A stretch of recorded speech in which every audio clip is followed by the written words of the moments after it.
July 17, 1392. Dawn breaks over the stone courtyards of Joseon, and General Yi Xiongye stands alone, his armor set aside, his hands bare. The man who once commanded armies now listens to the hush before ceremony, the kind of silence that comes before a life ends and another begins. In a few hours he will be crowned king. By nightfall, the Goryeo dynasty, nearly 5 centuries old, will be finished.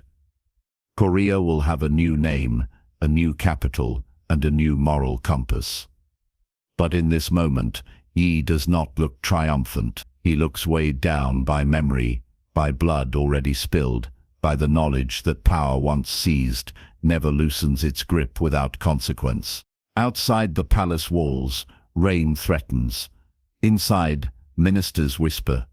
Some call Yi a savior who stopped a disastrous war against Ming China. Others call him a usurper. All are right. History rarely chooses its founders from among the innocent. The world Yi Xiongye is about to rule is not isolated. In China, the Ming dynasty has risen with brutal certainty, its founder Hongwu consolidating power and demanding obedience from neighboring states. In Japan, the Ashikaga shogunate struggles to hold fractured islands together. Across Eurasia, old orders are collapsing under the weight of new ideas. Gunpowder, centralized bureaucracy, and Confucian revival. Korea, perched between empires and seas, feels every tremor. Yu's rise began not in palaces, but on battlefields. Born in 1335, in the northern borderlands near Hamgyong, he learned war early, how to ride through snow, how to fight pirates along the coast, how to defend against Mongol remnants who still haunted the peninsula decades after their empire's decline. He earned loyalty not through lineage, but through competence. Soldiers followed him because he brought them home alive. By the late 14th century, Goryeo was hollowed out. Court factions poisoned governance. Aristocrats hoarded land while peasants starved. Buddhism, once a pillar of spiritual life, had become entangled with corruption. Its monasteries vast and untaxed, its monks powerful and unaccountable. And then came the fatal decision, a plan to attack Liaodong, a Ming-held region, in defiance of China's new rulers. Yi Xiongye was ordered to lead the invasion. He marched north, reached the Weihua Island in the Amnok, Yalu River, and stopped. It was there, in May 1388, that he made the choice that would define Korea for 5 centuries. He turned his army around. The Weihua Island retreat was not only a military reversal, it was a moral one. Yi argued that attacking Ming would doom Goryeo, that the people would pay the price for elite arrogance. His men agreed. The march back to Gyeongsang was swift. Resistance crumbled. Within weeks, Yi controlled the capital. Within 4 years, Goryeo was gone. Yet overthrowing a dynasty is easier than building one. Yi knew this. He had watched the Mongols rule by fear and fail. He had watched Goryeo drift without purpose. What he wanted was not just a crown, but a system, a state disciplined by law, guided by learning, restrained by ritual. For this, he turned not to monks or warlords, but to scholars.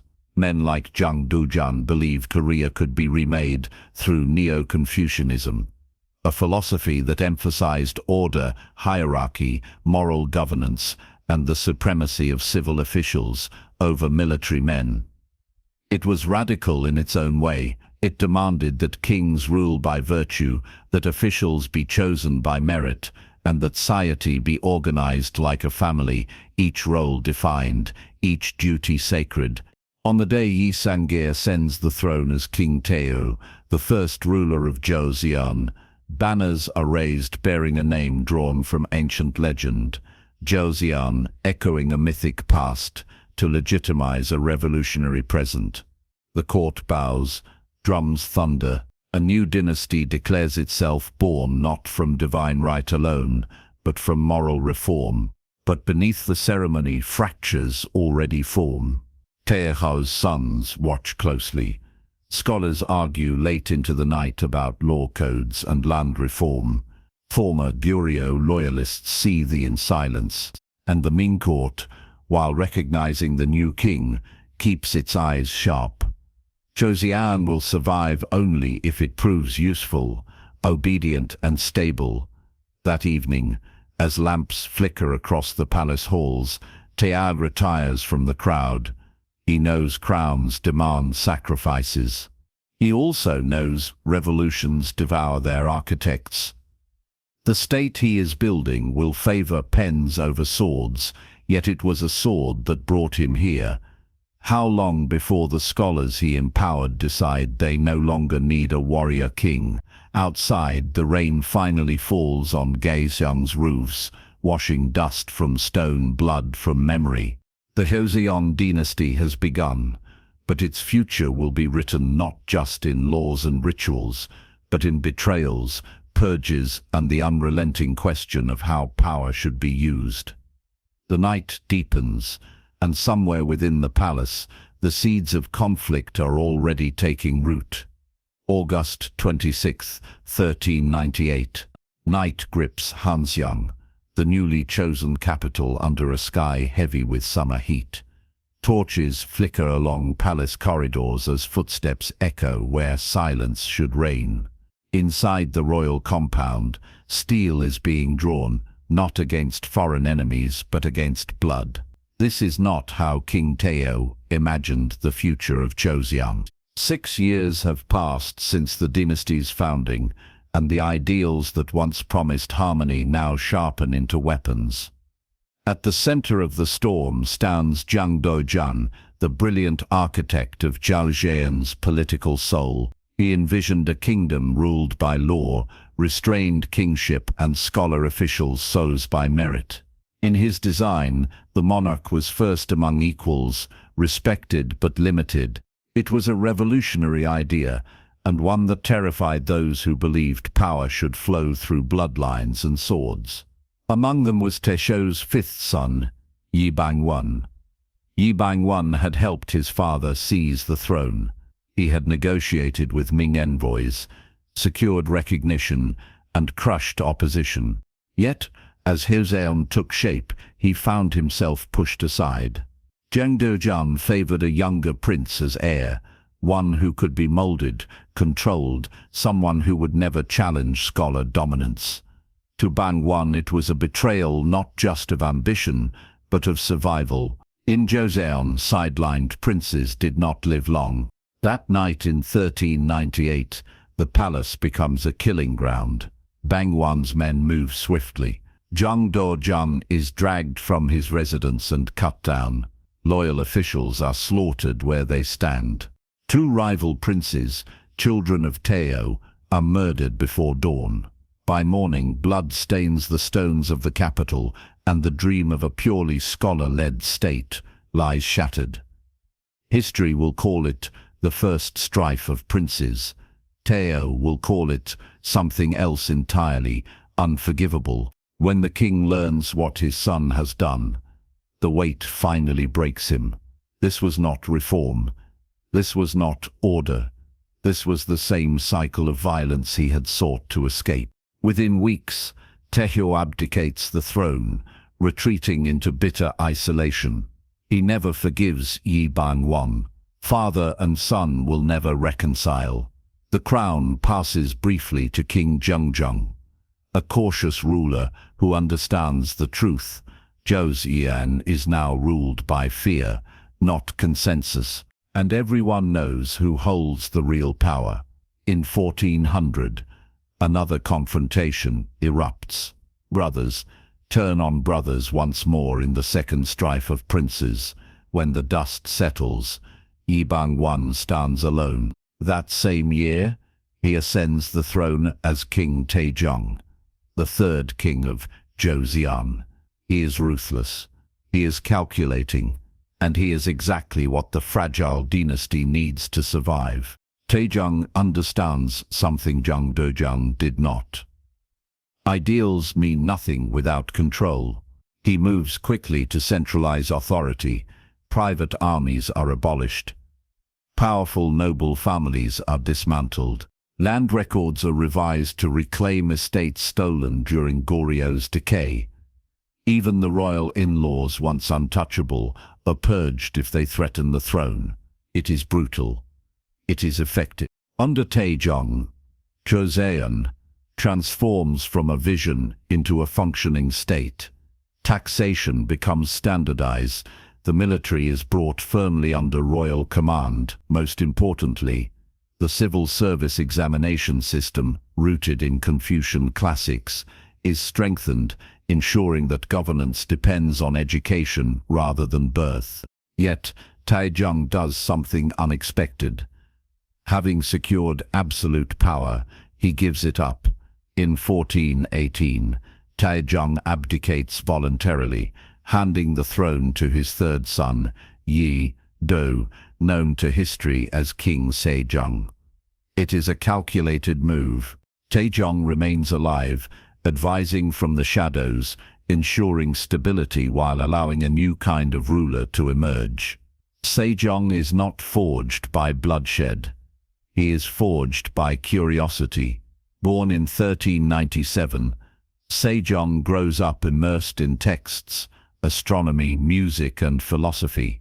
Where his father ruled through fear, Sejong rules through understanding.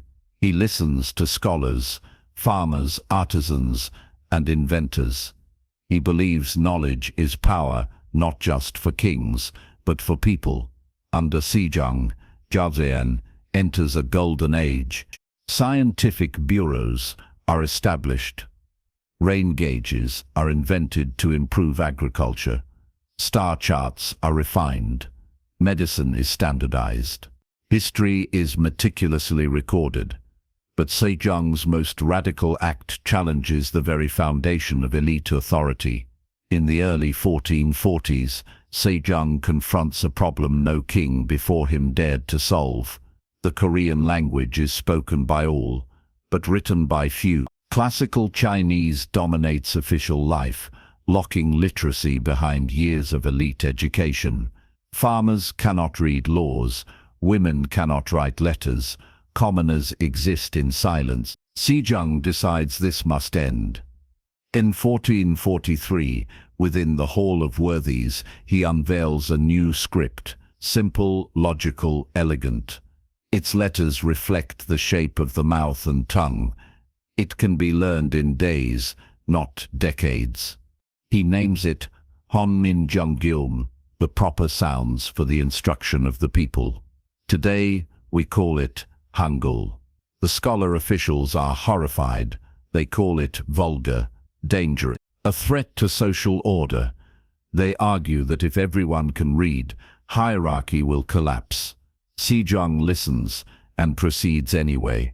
When Hangul is formally proclaimed in 1446, it becomes one of the most profound acts of cultural empowerment in human history. For the first time, Korea speaks to itself in its own voice. Yet, even Sejong cannot escape the weight of kingship. His health declines. Court factions return. The future once again feels uncertain. After his death in 1450, the throne will pass to a child, and the question of power will rise again, sharp and unforgiving. Joseon has survived its birth. It has found its identity, but stability is fragile, and the blood of princes has not yet finished spilling. Because when a boy becomes king, ambitious men see opportunity, and the dynasty will soon learn how quickly enlightenment can be eclipsed by ambition. October 10th, 1453. A chill settles over Hanseong as dawn approaches, but inside the palace, sleep has already fled. Courtiers whisper behind closed doors. Guards tighten their grip on spears. Somewhere in the royal compound, a boy king prepares to face men who no longer intend to protect him. King Danjong is only 12 years old. He sits on the throne draped in robes too heavy for his small frame, his feet barely touching the floor. He inherited not just a crown, but a kingdom shaped by giants, Taejong's iron will, Sejong's brilliance. Yet Joseon has little patience for childhood. In this court, weakness is an invitation. Since Sejong's death in 1450, power has fractured. His successor, King Munjong, ruled wisely, but briefly, dying in 1452 and leaving his young son behind. Real authority now lies with a council of senior ministers, men loyal to Sejong's vision, determined to protect the boy and preserve a scholar-governed state. But outside the council chamber stands a man who believes the throne should not be protected by scholars alone. His name is Yi Yu, better known as Prince Suyang. Suyang is Sejong's second son, a seasoned commander with allies in the military and deep resentment toward the scholar faction that once tried to sideline his lineage. He watches the court paralyzed by procedure while enemies gather beyond Joseon's borders. To him, this is not moral governance, it is paralysis disguised as virtue. On that October morning in 1453, Suyang acts. Troops loyal to him move swiftly through the capital. Key ministers are arrested, exiled or executed. The royal council collapses in hours. This coup, remembered as the Gyu coup, shatters the balance Sejong fought to create. Though Danjong remains king in name, everyone understands the truth. Joseon now answers to Prince Suyang. 2 years later, the illusion ends. In 1455, Danjong is forced to abdicate. He is exiled to Yeongwol, a remote mountain region, cut off from allies and hope. Suyang ascends the throne as King Sejo, his coronation marked not by celebration but by silence heavy with unease. Sejo is efficient, he is intelligent, and he is merciless. Determined to legitimize his rule, Sejo strengthens royal authority beyond anything Taejong attempted. He codifies laws, reorganizes the military, and completes the Gyeongguk Daejeon, the grand state code that will govern Jejeon for centuries. On paper, his reign is a triumph of administration, but blood stains every reform. In 1456, a group of loyal scholars, later remembered as the 6 martyred ministers, plot to restore Danjong. Their conspiracy is uncovered. They are tortured, executed, and erased from official history. Their crime is not treason, but loyalty to a king without power. Danjong himself does not survive long after. In 1457, at just 17 years old, the former king is quietly put to death in exile. His body is buried without ceremony. The mountains keep his secret. For now, the message is clear. In Joseon, legitimacy is written by the victor. Yet Sejo's brutality creates a paradox. By destroying the moral authority of the throne, he makes governance colder, more cautious. Scholars learn survival. Silence becomes a skill. Dissent retreats underground, waiting for safer times. After Sejo's death in 1468, the dynasty enters a period of uneasy succession. Kings rise and fall quickly, some too young, some too weak, some manipulated by factions that grow more entrenched with each passing decade. The court divides into ideological camps, each claiming Confucian purity while tearing the state apart from within. And yet, beyond the palace walls, Joseon continues to endure. Villages plant rice by the rhythms of seasons. Markets buzz. Confucian academies spread across the countryside, shaping generations of scholars who believe deeply in order, propriety, and moral rectitude. The dynasty survives not because its kings are flawless, but because its institutions are resilient. By the late 15th century, Joseon stands stronger than ever on paper, its laws fixed, its bureaucracy refined, its borders stable. But beneath this stability lies a dangerous truth. When morality becomes a weapon, righteousness turns deadly. Soon, a new generation of idealists will rise, men who believe they can cleanse the court of corruption once and for all. Their convictions will be fierce, their faith unshakable, and the purges they unleash will leave Joseon soaked in blood once again. June 1498. The summer air in Hanxiang is thick with heat and fear. In the royal archives, doors are sealed. Brushes are set down mid-stroke. Scholars lower their eyes, sensing that words written years ago are about to become death sentences. On the throne sits King Yeonsangun, the 10th ruler of Joseon. He is 23 years old, intelligent, volatile, and already infamous. But this reign of terror does not begin with madness. It begins with grief. Yeonsangun was born in 1476, the son of King Sangung, a ruler remembered for restoring balance after decades of bloodshed. But Yeonsangun's mother, Lady Yun, met a darker fate. Accused of jealousy and court intrigue, she was deposed, poisoned in 1482, and erased from official memory. Yeonsangun grows up, never knowing the truth. Only fragments, whispers, and an absence that haunts him. When Sangun dies in 1494, Yeonsangun inherits not only a stable kingdom, but a lie. 4 years later, in 1498, that lie unravels. While reviewing historical records, Yeonsangun discovers references to his mother's disgrace, then learns the full truth. The realization strikes with devastating force. The court that bows before him had condemned his mother. The scholars who preach virtue had signed her death warrant.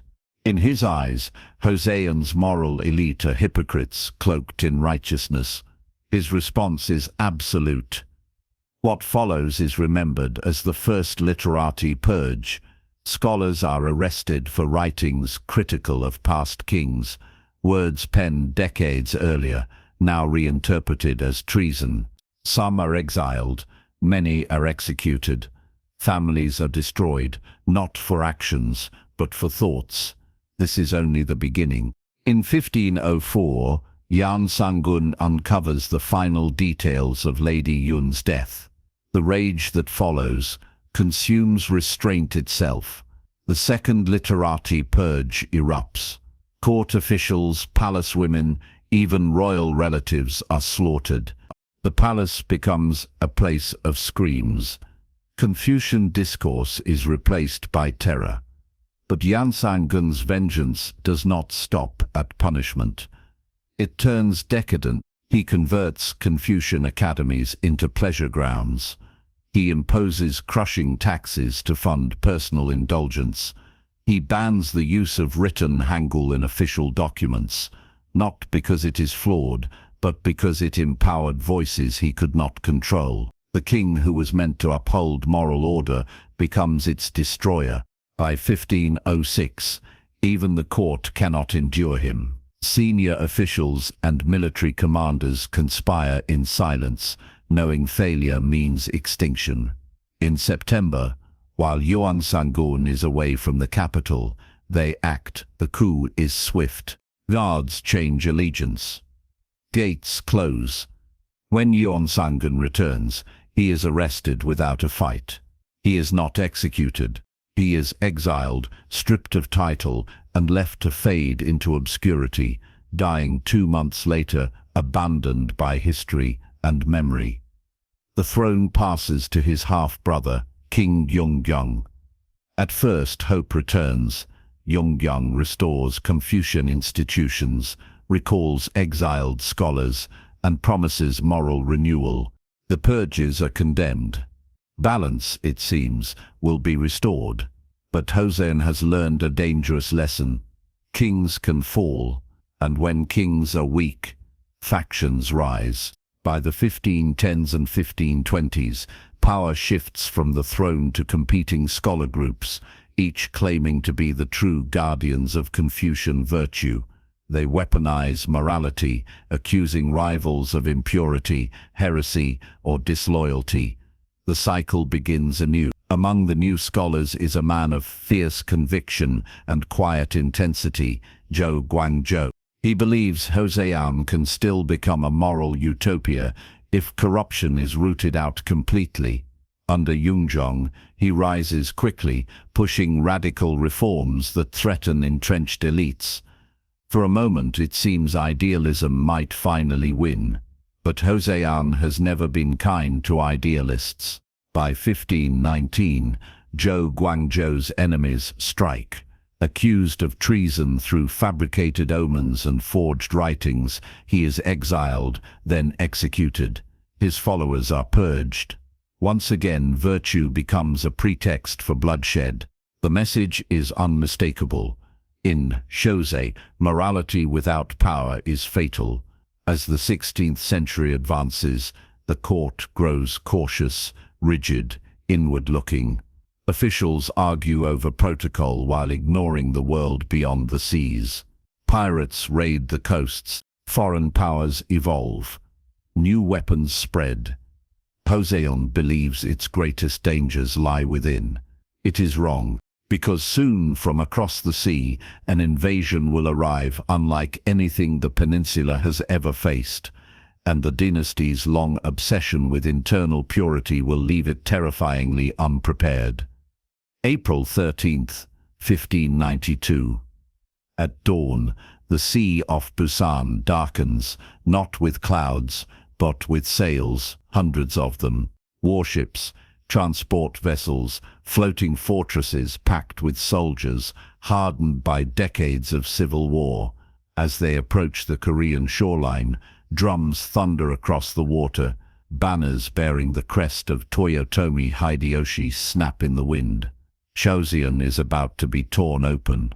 On the beaches, local commanders hesitate. No declaration of war has arrived, no formal warning. For generations, Joseon has believed geography and diplomacy would shield it. Japan, fractured and distant, was considered a nuisance, not a threat. That illusion dies within hours. Japanese troops storm ashore with muskets blazing weapons Joseon has barely adopted. Korean defenses collapse almost instantly. Busan falls the same day. Dongnae Fortress follows soon after. When its commander refuses to surrender, he and his men are slaughtered. Survivors are crucified along the roads as a message. The invasion has begun. At its heart is Toyotomi Hideyoshi's ambition. Nothing less than the conquest of Ming China, using Korea as the bridge. Joseon is not the target. It is the obstacle. In Hanseong, panic spreads faster than orders. The court is paralyzed by factional disputes, years of internal purges having hollowed out decisive leadership. King Seonjo, now on the throne, issues contradictory commands, then abandons the capital entirely. Within weeks, the Japanese army marches north unopposed. By May 1592, Hanseong falls. The royal palace is looted. Archives burn. The symbols of Confucian order, so carefully preserved, are trampled into ash. For common people, the collapse is total. Villages are destroyed. Families scatter. Thousands are taken captive and shipped to Japan as skilled labor and artisans. Joseon appears finished. But history turns not on courts alone. Along the southern coast, a naval commander prepares for war with grim focus. His name is Yi Sun-sin. Born in 1545, Yi is not favored by faction or pedigree. He is methodical, disciplined, and deeply aware of his responsibility. Unlike the court, He has prepared, his ships are maintained, his crews drilled, his intelligence networks active, and among his fleet sails something the world has never truly seen before. The Joseon, the turtle ship, clad in iron-studded armor, low-slung and deadly, it is designed to ram, board and annihilate enemy vessels at close range. Combined with superior tactics and coastal knowledge, Yi's navy becomes a nightmare for Japanese supply lines. On May 7, 1592, at the Battle of Oppo, Yi Sun-sin strikes. Japanese ships burn. Cargo sinks. For the first time, the invasion stalls. Again and again, Yi attacks Sakshun, Dangpo, Hansando. His victories are precise, devastating, and relentless. While Japanese armies advance on land, their lifeline across the sea is being strangled. Yet, even as Yi Sun-sin saves the kingdom, the court turns against him. Jealousy, suspicion, and factional rivalry poison perception. False accusations reach King Sejong. Ye is arrested, tortured, stripped of command, and reduced to a common soldier. His replacement lacks experience. The navy collapses almost immediately. The cost is catastrophic. In 1597, Japan launches a second invasion. Coastal defenses crumble.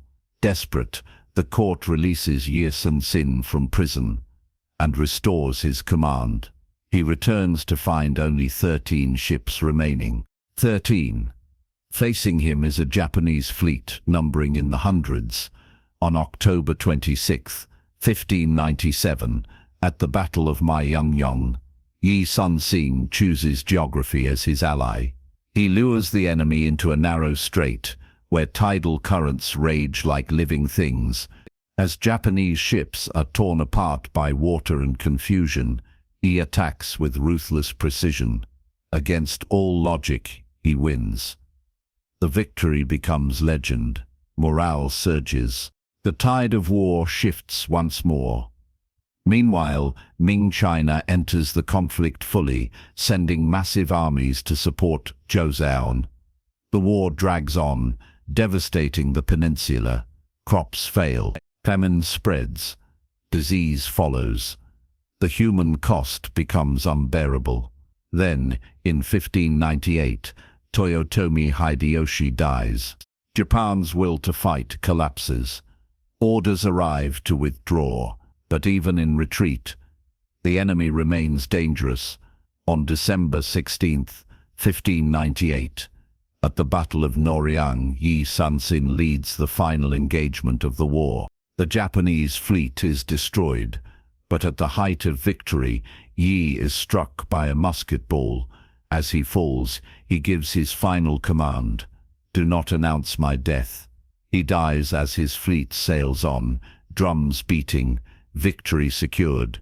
When the war ends, Joseon still stands, but barely. Cities lie in ruins. The population is shattered. Trust in the court is broken.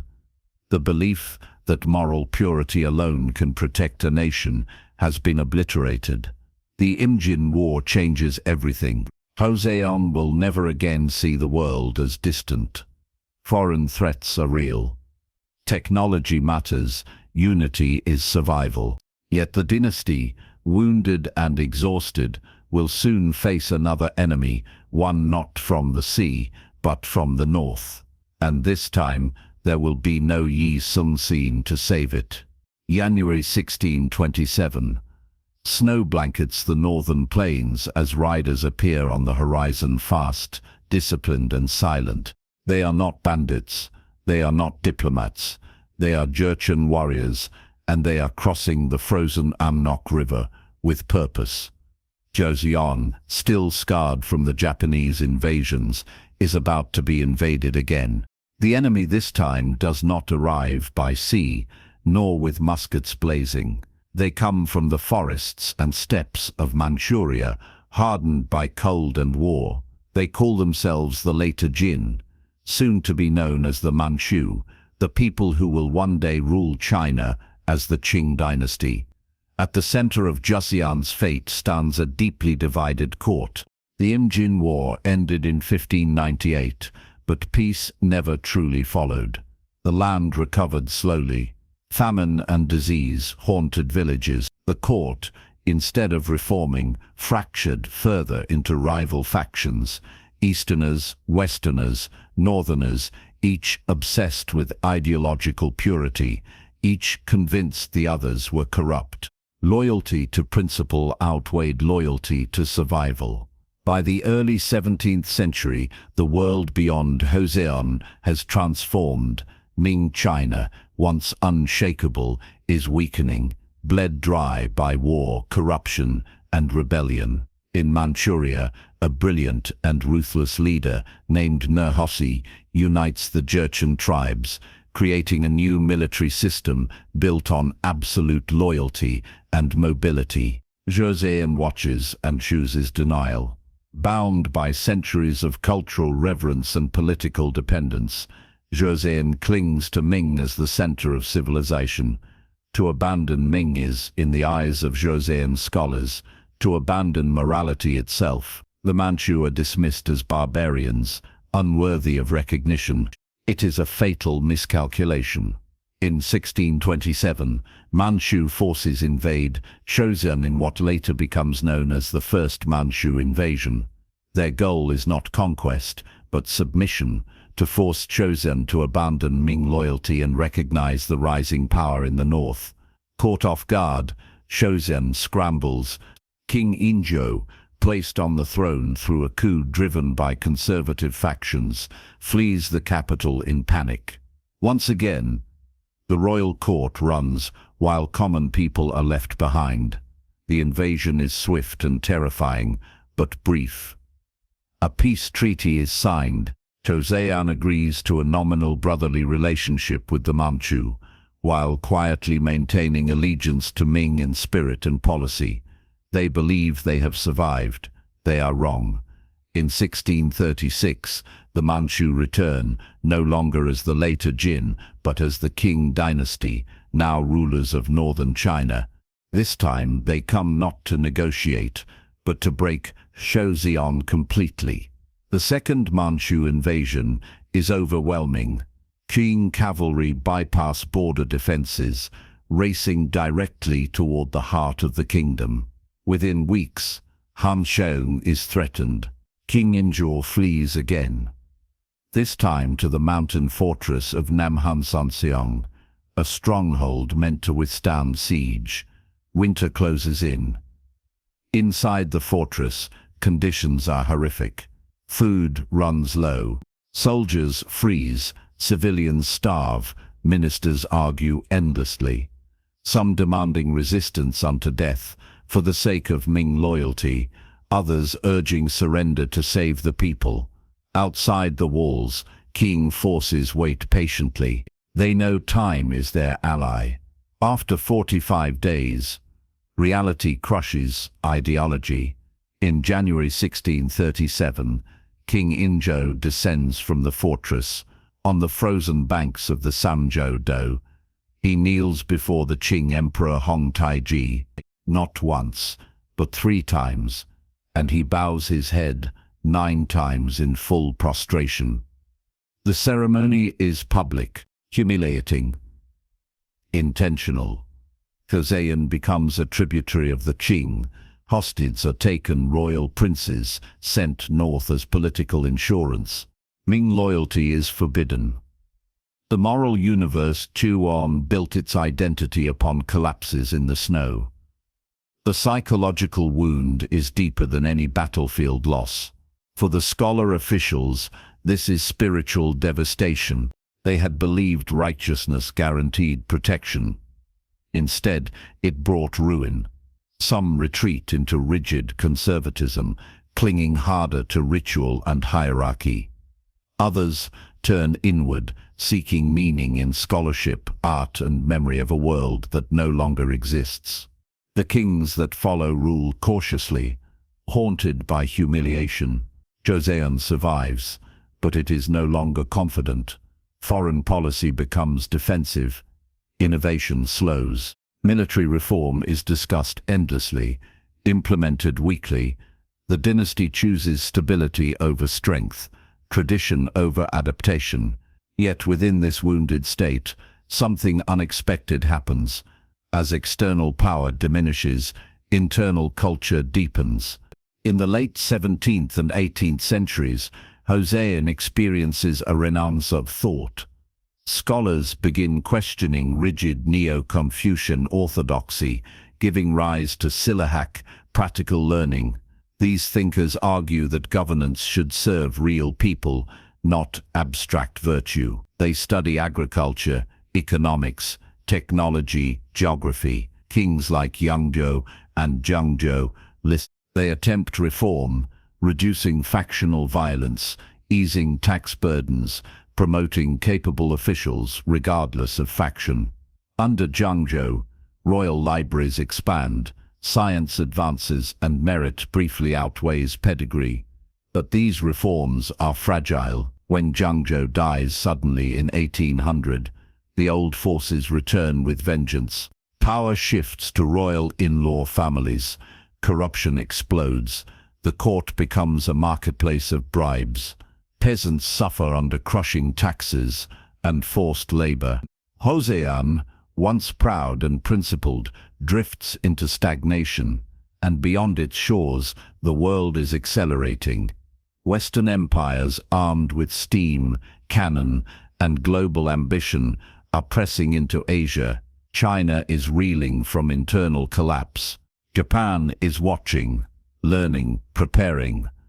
Joseon, locked in its past, does not see the storm approaching, because soon the greatest challenge in its long history will arrive, not as an invasion army, but as an ultimatum from a modern world that no longer respects isolation, and this time, surrender will not preserve the dynasty. September 27th, 1866. Cannon fire echoes across the Han River, shaking the hills outside Ganghwa Island. Smoke coils into the autumn sky as foreign warships, sleek iron-bellied, unmistakably modern, open fire on Korean fortifications, built for another century. Joseon soldiers, armed with matchlocks and faith, brace themselves against a force they do not understand. The world has finally arrived at Joseon's door. For more than 200 years, after the Manchu humiliation, the dynasty chose isolation as survival. Foreign contact was restricted. Trade was tightly controlled. Christianity, introduced quietly by Korean scholars themselves, was declared a dangerous heresy. The court believed that sealing the borders could freeze time, but time does not stop. By the mid-19th century, East Asia is being reshaped by Western imperialism. China has been shattered by the Opium Wars.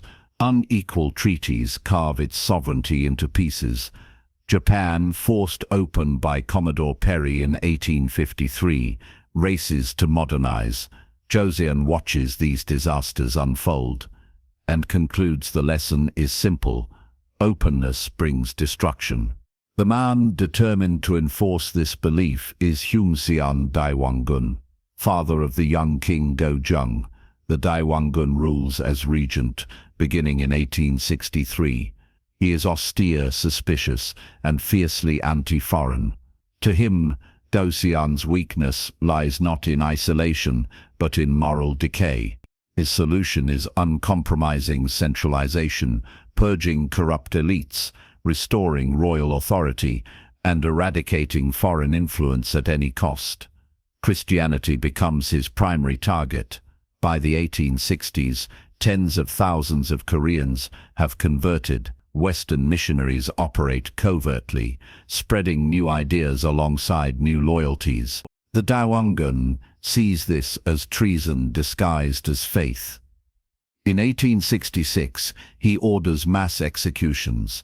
Thousands of Korean converts are killed. 9 French missionaries are put to death. Their bodies are displayed as warnings. France responds with gunboats. The French expedition to Korea strikes Ganghwa Island, occupying forts and looting royal archives. But the French underestimate Korean resistance and overestimate their own patience. After weeks of inconclusive fighting, they withdraw. The Daewongun declares victory. He is wrong again. That same year, an American merchant ship, the General Sherman, sails up the Taewang River near Pyongyang, defying Korean orders to leave. Tensions escalate. The ship is burned. Its crew is killed. 5 years later, in 1871, the United States launches a punitive expedition. More forts fall, more blood is spilled, and still Joseon refuses to open. Each confrontation convinces the court that defiance works, because the foreigners keep leaving. But one power does not. Across the sea, Japan has transformed. The Meiji Restoration of 1868 turns a feudal society into an industrializing state almost overnight. Its leaders study Western imperialism carefully and decide the only way to survive is to become an empire themselves. Joseon becomes their first target. In 1876, Japanese warships force their way into Korean waters and present an ultimatum. The result is the Treaty of Ganghwa, Joseon's first unequal treaty. Ports are opened. Japanese merchants gain extraterritorial rights. Korea is declared an independent state, not to honor its sovereignty, but to sever its historical ties with King China. The gates are open, and Joseon did not choose how. Inside the court, chaos erupts. Reformists argue that survival now demands modernization, new schools, new armies, new technologies. Conservatives insist that reform equals collapse. The throne wavers between the two, paralyzed by fear. Meanwhile, foreign influence multiplies. Chinese advisors arrive. Japanese agents infiltrate. Western diplomats negotiate aggressively. Joseon becomes a chessboard. In 1882, tensions explode. Soldiers, angry over unpaid wages and unequal treatment, riot in the capital. The Immu Mutiny spirals into violence against reformists and foreigners. The Japanese legation is burned. Chinese troops intervene, reasserting Qing dominance over Joseon. For a moment, China seems back in control, but Japan does not forget humiliation. 12 years later, in 1894, peasant anger ignites a massive uprising. The Donghak peasant movement. Farmers, crushed by taxes and corruption, rise under a creed blending Confucianism, Buddhism and folk belief. They demand justice, land reform and an end to foreign exploitation. The Joseon court panics and calls on Qing China for help. Japan seizes the opportunity. Troops land. War breaks out, not between Joseon factions, but between China and Japan, fought largely on Korean soil. The First Sino-Japanese War is short and brutal. Japan's modern navy and army obliterate Qing forces. In 1895, China is defeated.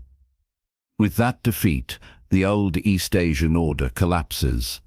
Korea is now completely exposed. Japan moves quickly. It forces sweeping reforms, abolishing centuries-old institutions, dismantling the class system, reshaping the state. Some changes are progressive. Many are coercive. All serve Japanese interests. Then comes the moment that shatters the court forever. On October 8, 1895, Japanese agents assassinate Queen Min, later known as Empress Myeongsang, inside Gyeongbok Palace. She is stabbed, her body burned. Her crime is seeking Russian support to counter Japanese dominance. The message is unmistakable. Resistance will be erased. King Gojong flees the palace in disguise, seeking refuge in the Russian legation. Joseon's monarchy survives in name, but not in dignity. In 1897, Gojong declares the Korean Empire, an attempt to reclaim sovereignty through symbolism and reform. But it is too late. Japan's grip tightens. Treaties strip Korea of diplomatic power. Advisors control ministries. The army is disbanded. The dynasty that began in 1392 with ideals of moral rule now stands powerless in a world ruled by iron and industry. And the final act is approaching, because within a decade, Joseon, by then renamed Korea, will not merely be influenced, pressured, or humiliated. It will be erased. August 22, 1910. In a sealed room inside the Japanese Residency General in Hansong, ink meets paper, and 5 centuries of history end without a battle. There is no crowd, no ceremony, no final speech from a king. With the signing of the Japan-Korea Annexation Treaty, the Joseon Dynasty, founded in 1392, tested by invasion, humiliation, and reform, ceases to exist. Korea is absorbed into the Japanese Empire. Its sovereignty is extinguished, not by conquest alone, but by paperwork, coercion, and silence. Outside, the city continues its daily rhythm, unaware that it has crossed an invisible line, but by nightfall the truth spreads. Korea is no longer a kingdom, it is a colony. At the center of this ending stands Emperor Sunjong, the last ruler of Joseon's long bloodline. Weak, isolated, and controlled at every turn, he signs nothing, because he is not even allowed to. Japanese officials finalize the treaty without royal consent, later fabricating approval to legitimize the act. The dynasty ends not with defiance, but with erasure. To understand how it came to this, one must look back to the years after Queen Min's assassination. Japan moves methodically. In 1905, following victory in the Russo-Japanese War, it imposes the Ulasa Treaty, stripping Korea of diplomatic sovereignty. Foreign embassies close. Korea can no longer speak to the world. King Gojong resists quietly. In 1907, he sends secret envoys to the Hague Peace Conference, hoping international law might save his country. The mission fails. Japan retaliates immediately. Gojong is forced to abdicate. His son Sunjong ascends the throne, but the throne itself is already hollow. That same year, Japan disbands the Korean army. Soldiers trained to protect the dynasty are dismissed overnight, their weapons confiscated. Some weep, others revolt. Small bands of former soldiers flee into the mountains, joining righteous armies, Webyong, who wage guerrilla war against Japanese forces. Their courage is real, their chances are not. By 1910, resistance is fragmented. Japan controls administration, finance, police, and communications. Railways slice through the countryside, not for Korean development, but for extraction and military movement. Land surveys strip farmers of ancestral property. Korean language and history are pushed aside in schools. When annexation becomes official, it feels sudden only because the work was already done. The Japanese Governor-General assumes absolute authority. There is no Korean legislature, no voice, no appeal. The Confucian state built on moral governance, ritual, and hierarchy collapses under a modern colonial machine that recognizes only efficiency and obedience. For many Koreans, the loss is existential. Joseon was not merely a dynasty, it was a worldview. It shaped family structure, education, ethics, even how time was recorded. Its collapse creates a vacuum. Some cling to tradition, others embrace modern nationalism. Many simply struggle to survive. Yet even in colonization, resistance does not die. In March 1919, inspired by global calls for self-determination after World War I, Koreans rise across the peninsula. Students, farmers, merchants, millions take to the streets, demanding independence. They wave homemade flags. They chant for freedom. Japan responds with brutal force. The March 1st movement is crushed. Thousands are killed. Tens of thousands imprisoned. Villages are burned. But something irreversible happens. Korean national identity solidifies. The dream of independence becomes collective. Provisional governments form in exile. Activists flee to Manchuria, China, Russia. Armed resistance grows slowly. Culturally, writers, poets, and historians preserve memory in secret. The Joseon past, once criticized, once taken for granted, becomes a source of pride and continuity. Japan tightens control through the 1920s and 1930s. Korean names are replaced with Japanese ones. Shinto rituals are enforced.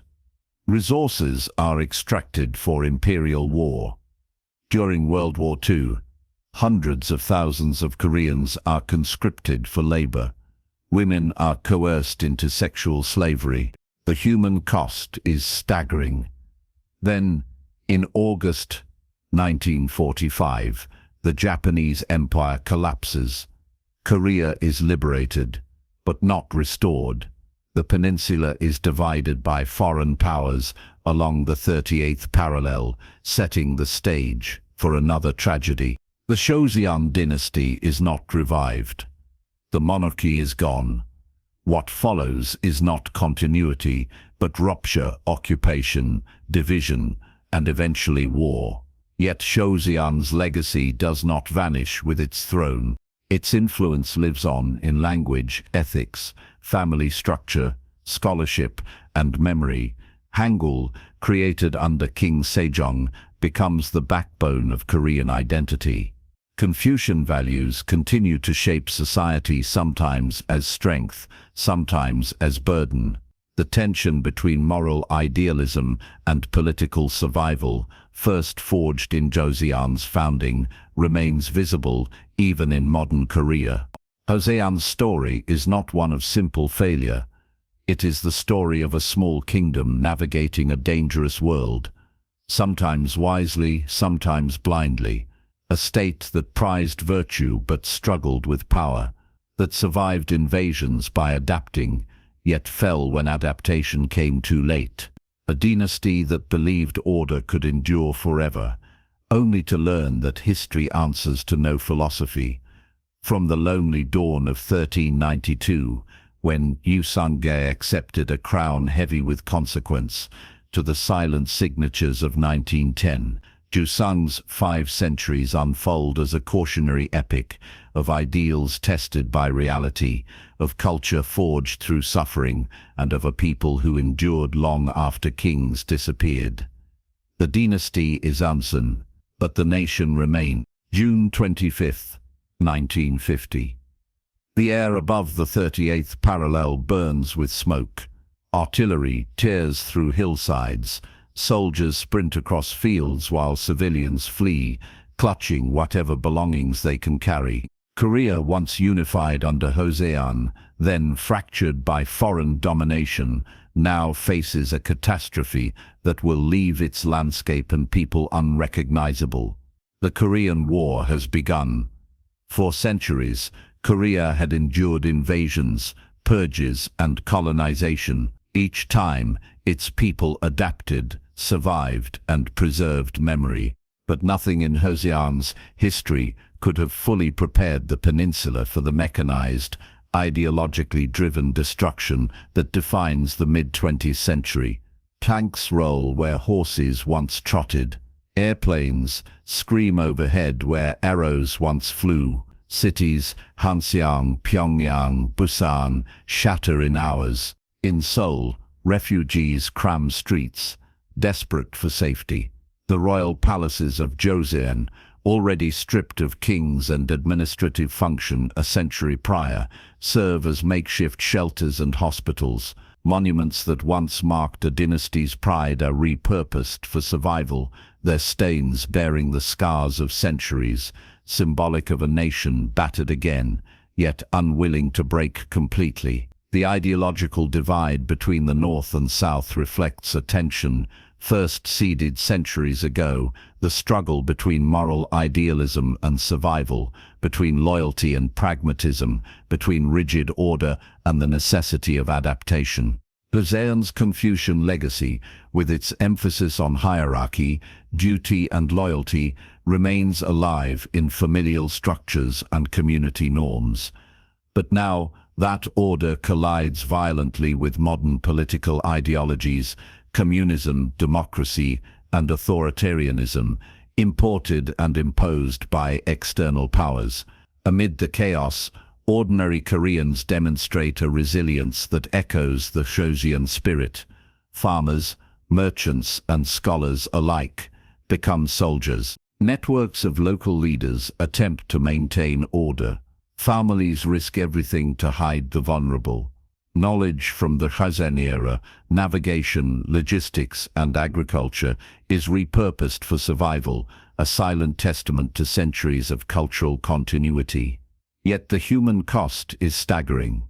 Within 3 years, over 2 million civilians are dead, and millions more are displaced. Cities lie in ruins. Schools, hospitals, and infrastructure are destroyed. The peninsula is physically and psychologically scarred. International intervention defines the war's course. The United Nations, led by the United States, intervenes to defend the South. China sends massive forces to the north, and in every battle, every skirmish, the echoes of Joseon's failures, its inability to fully modernize, its internal factionalism, its vulnerability to external pressures, reappear in brutal form. By July 1953, an armistice is signed. The 38th parallel becomes a fortified boundary. Korea is divided, not reconciled. The peninsula, once united under 5 centuries of Joseon rule, exists as 2 entities. Its people are left to grapple with displacement, family separation, and political ideologies they did not choose. Still, the legacy of Joseon endures. Hangul continues as the backbone of literacy and national identity. Confucian values shape education, governance, and family life, even amid war and division. Architecture, scholarship, and art bear the imprint of centuries-old traditions. The lessons of political factionalism, the consequences of ignoring external threats, and the cost of isolation remain deeply embedded in collective memory. From the founding of Joseon by Yi Sang-gae in 1392, through purges, invasions, and colonization, to the modern crucible of the Korean War, Korea's history is one of survival against overwhelming odds. The dynasty may have ended in 1910, but its people, culture, and spirit persist, refusing erasure. The peninsula stands battered, divided, yet resilient. Joseon is gone, but Korea endures. August 15th, 1945. Though the guns have been silenced in Europe and the Pacific, the reverberations are felt across the Korean peninsula. Korea awakens from 50 years of Japanese colonial rule, a period of enforced language, culture, and identity suppression. The long shadow of Joseon, which had once defined every aspect of Korean life, is now eclipsed by foreign occupation, war, and rapid social change. For decades, Koreans lived under the legacy of Joseon, Confucian hierarchies, strict adherence to ritual, a society organized around scholar officials and moral codes. This structure, though revered, left the nation unprepared for the speed of modernization that colonialism and global conflict imposed. Families still traced lineages with reverence, Scholars debated ethics and governance, and local communities clung to Confucian ideals, but the world beyond Korea had raced ahead. As the Japanese surrender, Korean leaders and intellectuals face an urgent challenge, reclaiming sovereignty while constructing a modern state. Old Joseon-era elites, often educated under colonial constraints, must negotiate power alongside emerging nationalist movements. Independence movements that had been suppressed for decades suddenly gain a platform. Secret networks, clandestine schools, and underground presses spring into public life. But liberation is incomplete. Soviet forces occupy the north, and American forces occupy the south. Former Joseon territories, once unified under the dynasty's rule, are now administered by foreign powers whose interests do not align. The peninsula, a single cultural and historical entity for centuries, is cleaved along the 38th parallel, creating political systems, ideologies, and military structures that diverge sharply. The intellectual and cultural inheritance of Joseon becomes a source of strength. Hangul literacy, promoted under Sejong, enables rapid education and national mobilization. Confucian principles guide social organization, even in the chaotic transition period. Yet, the rigidity of Joseon social hierarchies clashes with the urgent need for modern institutions. Reformists struggle to balance respect for tradition with the necessity of change. In the cities, Koreans debate governance. Should the state prioritize democracy, as some southern leaders propose, or socialism, as northern ideologues demand? Schools, temples, and local councils become battlegrounds of ideology, while families contend with economic devastation left by colonial extraction. This moment is also profoundly personal for ordinary citizens. Survivors of the Japanese occupation and wartime conscription, children orphaned by famine and violence, and elders, steeped in Joseon-era moral codes, confront a society in flux. Memory and identity, once tightly bound to the dynasty, are fragmented, contested, and yet deeply cherished. Even as the world around Korea modernizes at a dizzying pace, Joseon's imprint is everywhere, in family rituals, Confucian academies still in operation, ceremonial dress, palace architecture, traditional music, and moral frameworks that shape both public and private life. The dynasty's emphasis on scholarly governance, ethical leadership, and moral responsibility continues to inform political discourse, even amid the pressures of post-colonial reconstruction. Yet the lessons of Joseon remain stark. Internal factionalism, the danger of isolation, and the cost of ignoring external threats are as relevant as ever. As Korea struggles to define itself in a divided world, the echoes of purges, invasions, and coups resonate. Survival requires pragmatism as well as principle, a balance Joseon's rulers often failed to achieve.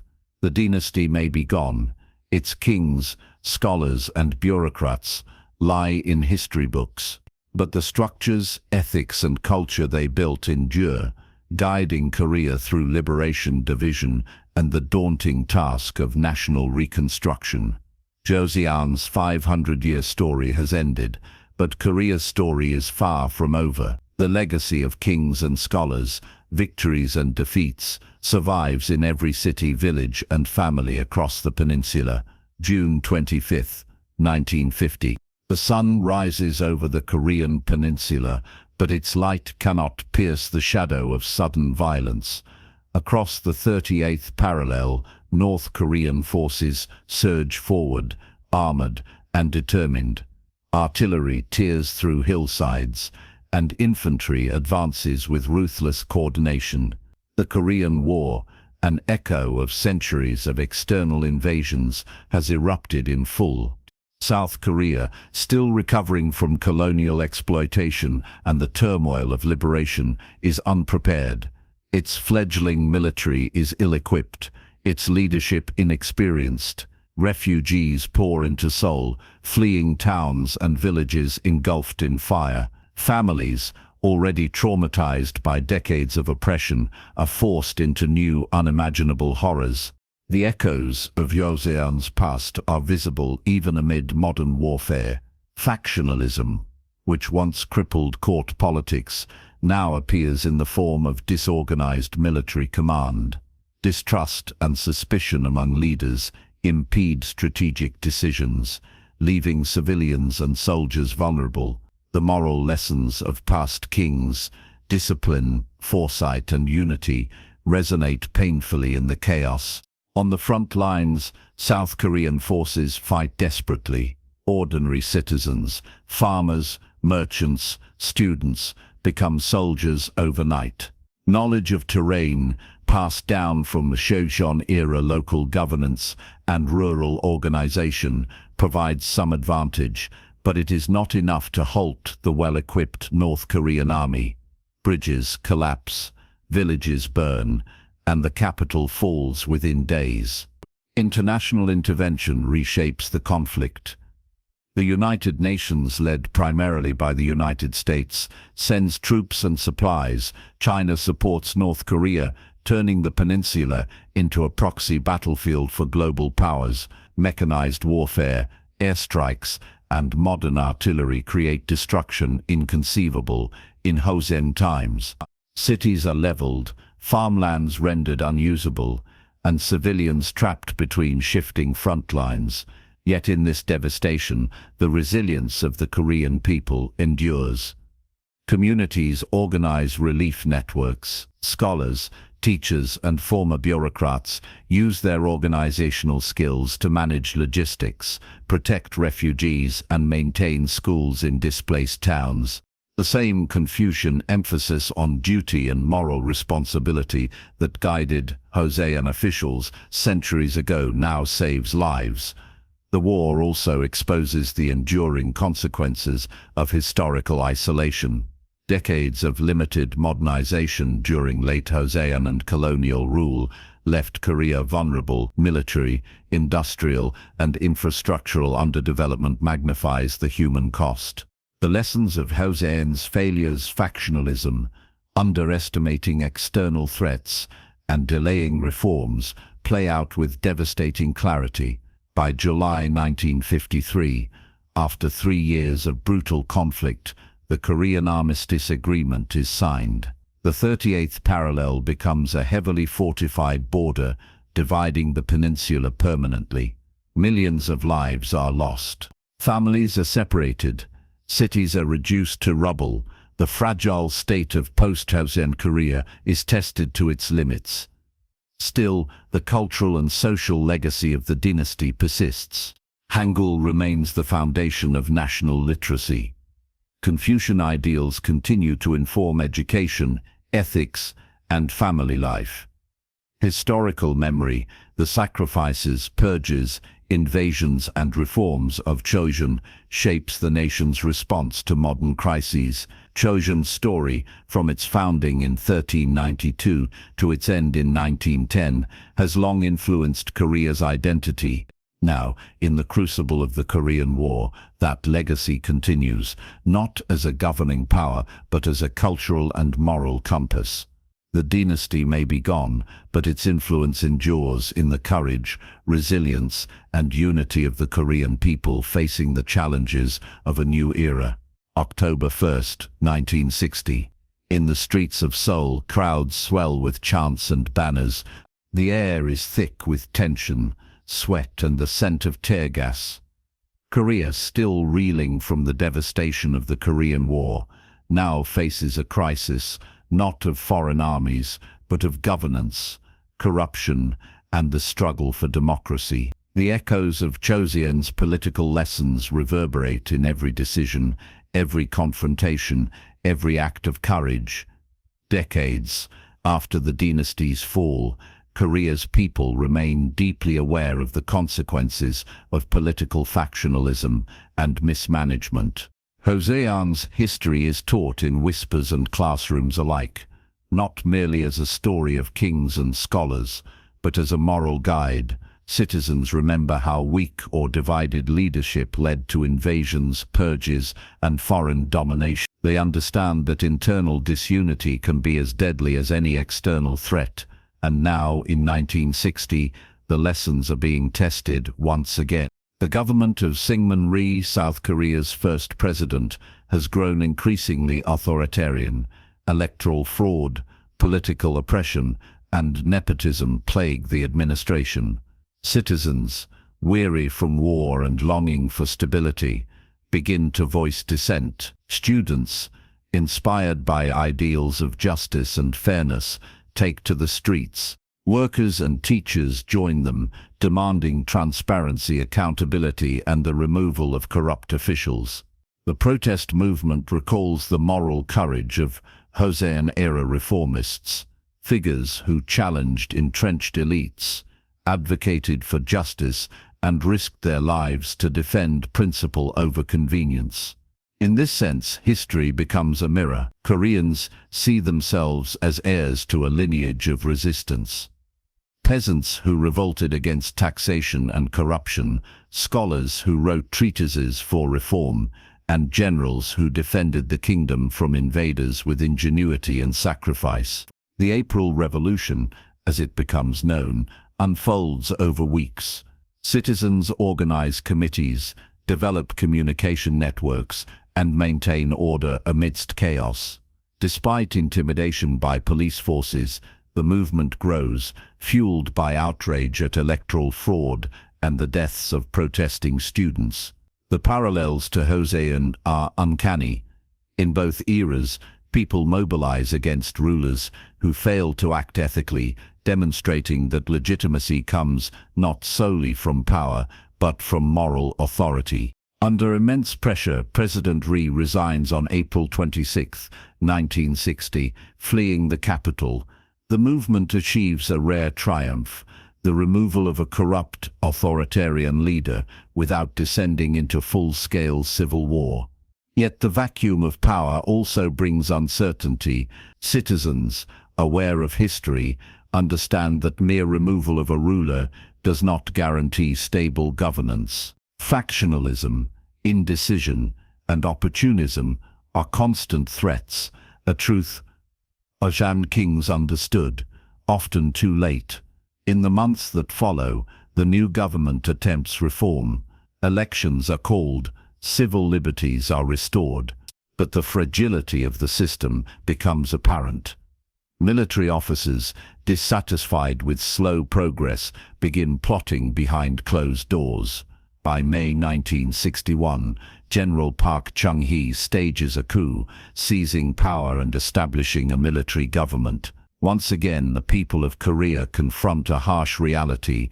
Ideals of governance, no matter how just, can be overpowered by force if structures are weak and divisions are deep. Throughout these turbulent years, the cultural legacy of Joseon continues to provide a framework for identity and resilience. The Confucian emphasis on education and literacy remains central, enabling citizens to organize, debate, and articulate grievances. Hangul Sejong's gift ensures that ideas can spread rapidly, bridging generations and classes. Scholars, community leaders, and teachers invoke the past not merely as nostalgia but as a moral touchstone, reminding citizens and rulers alike that authority derives from responsibility as much as power. Even in urban reconstruction, Joseon's influence is visible. Traditional architecture inspires public spaces. Temples, palaces, and old administrative buildings, though damaged, become sites of civic memory and cultural continuity. Rituals, festivals, and rites of passage retain Confucian undertones, grounding a population buffeted by rapid social and economic change. By the mid-1960s, Korea begins a cautious transformation.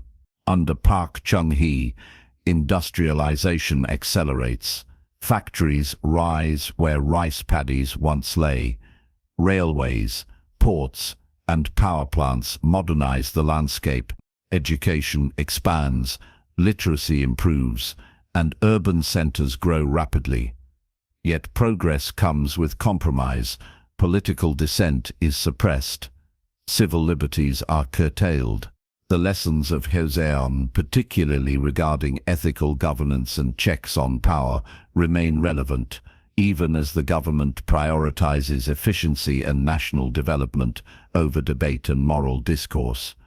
In the countryside, Joseon's imprint persists in more subtle ways. Farmers continue communal practices rooted in centuries-old Confucian norms.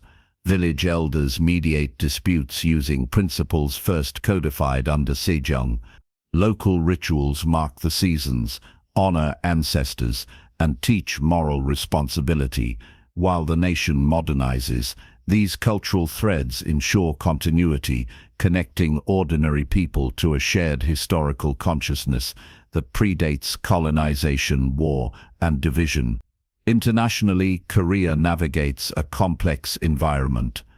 The Cold War surrounds it with ideological tension. The United States provides security, guidance, and economic aid, while the Soviet Union supports the North. Korea's leaders, like Joseon kings before them, must balance survival against foreign influence, protect sovereignty while fostering development, and ensure unity amidst competing internal factions. History demonstrates the stakes clearly. Failure to balance these pressures risks chaos, foreign domination, or both. Amid all this, ordinary Koreans continue to draw strength from Joseon's long shadow.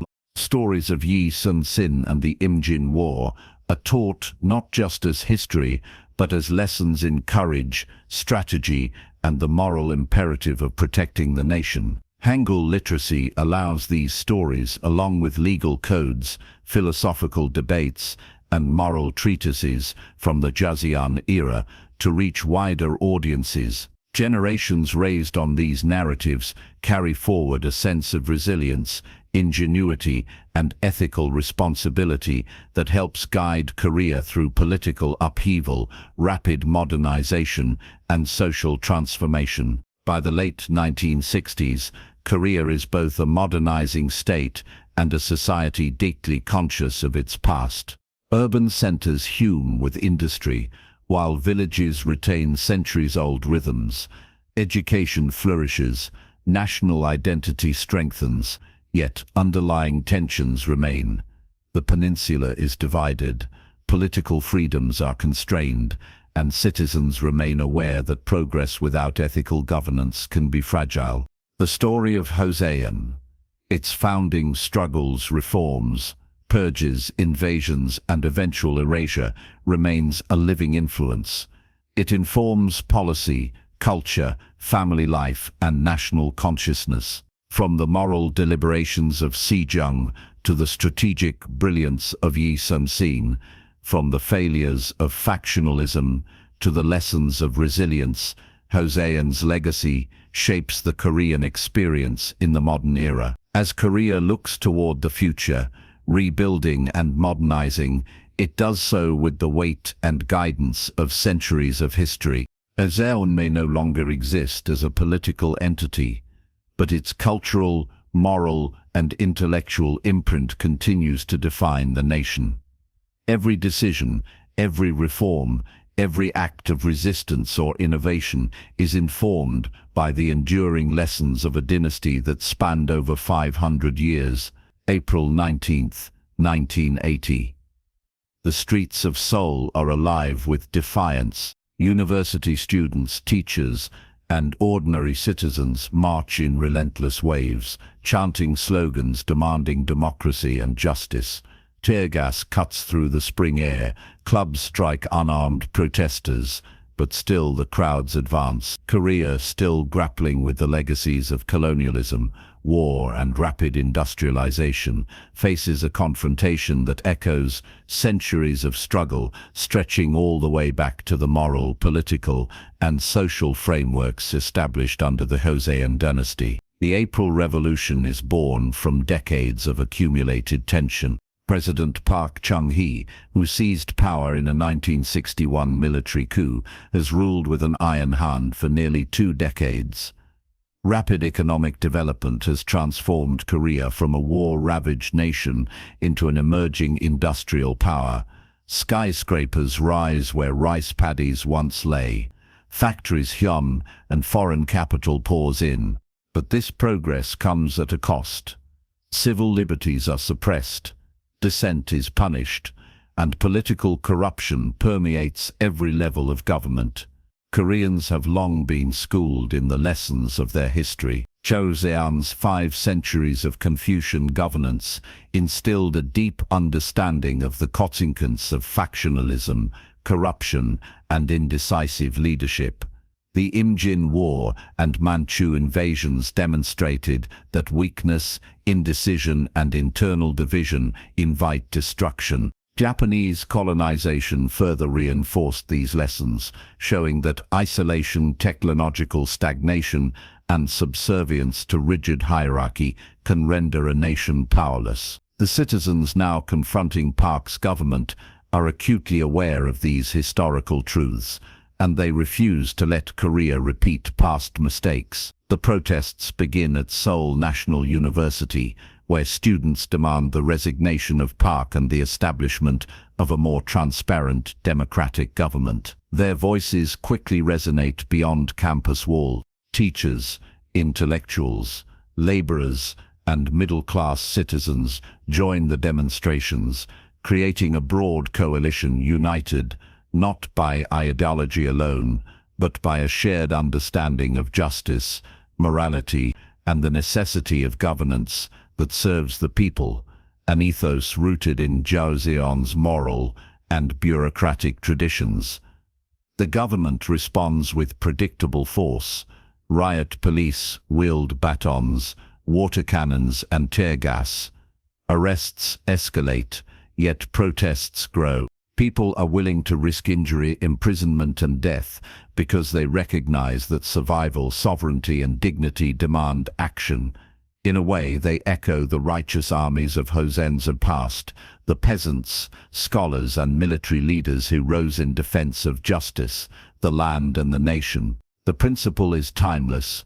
When rulers fail in ethics or competency, the moral authority of the people becomes paramount.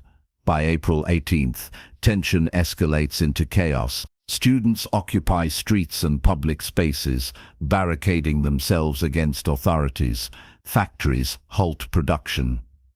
Buses and taxis refuse to operate, paralyzing urban transport. News spreads rapidly, aided by both formal and informal communication networks. Citizens share information orally, via leaflets, and through the limited press that still operates independently. Even without social media, Korea's population mobilizes with astonishing speed and organization, an echo of the grassroots resilience that allowed Joseon society to survive foreign invasions and internal strife for centuries. The demonstrations reach their peak on April 19th. Tens of thousands converge on City Hall and the National Assembly, confronting heavily armed police units. The streets become battlegrounds.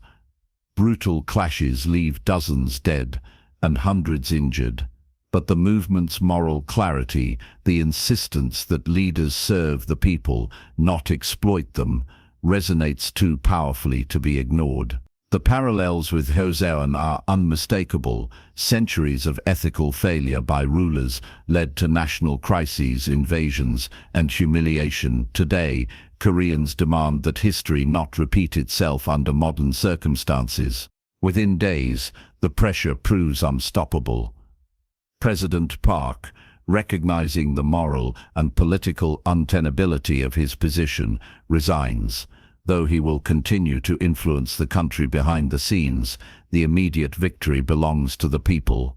The April Revolution restores hope in governance, guided by principle, accountability, and popular legitimacy, a lesson long embedded in Korea's historical consciousness. This revolution also demonstrates the enduring influence of Joseon's intellectual and cultural legacy. Confucian education, which once emphasized moral duty, filial piety, and ethical governance, now informs civic activism. Citizens reference historical precedents, invoking the sacrifices of those who resisted tyranny and defended justice. Stories of Yi Sun-sin, the righteous peasants of the Donghak movement, and scholars like Zhou Guangzhou circulate among protesters, providing inspiration and a moral framework. The past is alive in every slogan, every banner, every chant. Justice is timeless, and governance requires virtue. The April Revolution also signals the complex interplay between tradition and modernization. Korea has industrialized rapidly since the 1960s, but these achievements coexist with the enduring values of Joseon. Education, hierarchy, ethics, and moral responsibility continue to shape public life. Activists understand that technological and economic progress is insufficient without ethical governance, a lesson that Joseon learned through centuries of purges, invasions, and political failures. The legacy of Joseon is evident beyond politics. Family structures, local communities, and educational systems still reflect centuries-old Confucian ideals. Citizens view collective responsibility as paramount, prioritizing societal well-being alongside personal ambition. Even modern urban planning, cultural celebrations, and rituals draw upon centuries of continuity, preserving Korea's identity amid rapid transformation. Yet the challenges of modernization remain formidable. Korea is economically dynamic but politically fragile. Citizens are increasingly aware that progress without accountability risks repeating historical cycles of failure. The April Revolution demonstrates that moral courage, civic engagement, and historical consciousness are essential tools for navigating these challenges, a principle that Joseon rulers often ignored to their cost. By the 1980s, Korea is both forward-looking and historically grounded. Industrialization, urbanization, and globalization reshape daily life, yet Joseon's imprint, its ethical frameworks, educational priorities, and emphasis on moral governance continues to inform political culture and societal expectations. Every act of protest, reform, and civic participation resonates with lessons learned over centuries. Authority must be exercised with integrity. Power unchecked invites disaster, and the people's moral voice cannot be silenced indefinitely. In this way, the April Revolution is more than a political event. It is a continuation of Joseon's long dialogue between rulers and ruled. It reflects the enduring struggle to balance ethical governance with practical survival, a tension that defined the dynasty from its founding in 1392 through invasions, purges, and colonization. Korea's citizens, inheritors of this legacy, now assert their agency on a modern stage, proving that while kings may fall and dynasties may end, the moral and cultural lessons of the past endure, shaping the present, guiding action, and inspiring the future. May 18, 1980. The city of Gwangju awakens under tension and fear. Soldiers patrol the streets, armored vehicles rumbling past homes and schools, while residents whisper rumors of arrests, disappearances, and impending violence. South Korea, in the midst of military rule under Chun Doo-hwan, is a nation struggling to reconcile rapid industrialization with civic oppression. Here, in this southern city, history once again tests the resilience of ordinary citizens, the same resilience that sustained Joseon during invasions, internal purges, and centuries of political upheaval. The seeds of this confrontation stretch back decades. Joseon's long history emphasized hierarchy, moral governance, and loyalty to the state. Yet it also demonstrated the perils of centralized authority divorced from the welfare of the people. Decisions made in isolation, unchecked by accountability, often led to disaster, invasions, purges, or foreign domination. These lessons were inherited by modern Korea. The people of Gwangju understood, intuitively and historically, that the legitimacy of governance rests not merely on power, but on the consent and moral support of its citizens. The immediate catalyst for uprising is the extension of martial law and the suppression of democratic movements. Students, laborers, and ordinary townspeople protest against government-imposed curfews, censorship, and arbitrary arrests. What begins as a demonstration soon transforms into a full-scale uprising as soldiers open fire on unarmed civilians. The violence ignites the city. Local residents, recalling the history of righteous resistance against invasions and corrupt rule, rise to defend their neighborhoods. Improvised barricades appear, weapons are gathered, and the collective determination to resist grows stronger with each act of brutality. From the first day, the moral stakes are clear. Just as Joseon citizens centuries earlier had defended their homes and communities during Japanese invasions, Manchu aggression, and the Imjin War, so too do the people of Gwangju fight, not just against military authority, but for justice, human dignity, and the possibility of self-determination. History becomes a guide and a moral imperative. Resistance is framed, not as rebellion, but as a continuation of centuries of civic responsibility. By May 20th, the uprising reaches its peak. Thousands of citizens take control of key parts of the city. Soldiers retreat temporarily as residents organize defenses, distribute food and water, and maintain order. Women, students, and older citizens play critical roles in communication, logistics, and medical care. Streets are transformed into a network of mutual support, reflecting the communal principles deeply rooted in Korea's Confucian past. Knowledge of terrain, local customs, and collective problem-solving allows civilians to resist a far more powerful military force. Echoing the ingenuity of Joseon generals like Yi Sun-sin, who had used strategic knowledge of tides and narrow straits to defeat larger enemy fleets. Yet, the uprising is brutally suppressed. Reinforcements arrive from outside Gwangju, equipped with superior weaponry and trained in modern combat techniques. By May 27th, the military regains control.